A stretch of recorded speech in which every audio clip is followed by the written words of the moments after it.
Hi, this is Tony Byrne from the Resource Corp, and I'm here with Tony Hosking.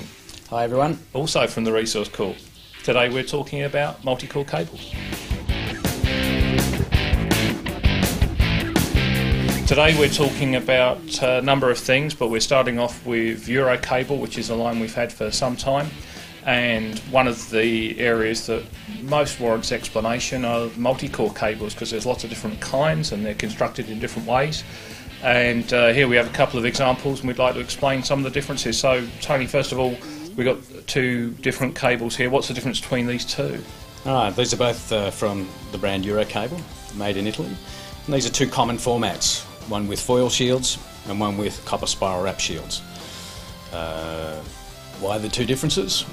Yeah, why are there two differences? Yeah.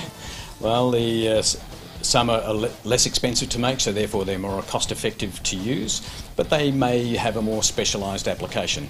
Others are designed to be handled basically every day and can survive over longer periods of time. These two, as you can even see, while they're the same size in terms of the numbers of channels, 12 channels, this certainly looks a lot more supple and flexible than this one does. Now, it's not to sort of say that this is really stiff, but it seems to be quite patently obvious that this certainly has a lot more flex, a lot easier to work with, and a slightly softer feel.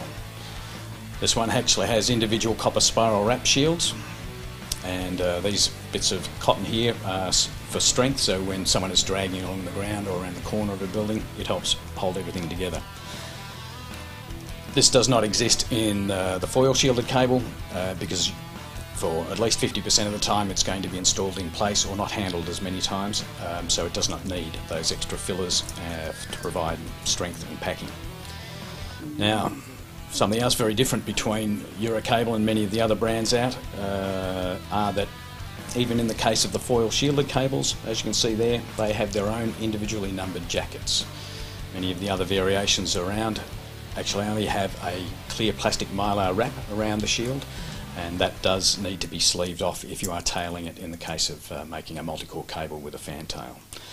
It helps keep everything together much more reliably, and also means it's less time spent in assembly if you're doing your own installations. And also in an installation with the numbers on the cables, you don't need to keep a record of the colour coding, so when you're fitting one end off to the other, you know exactly where you are.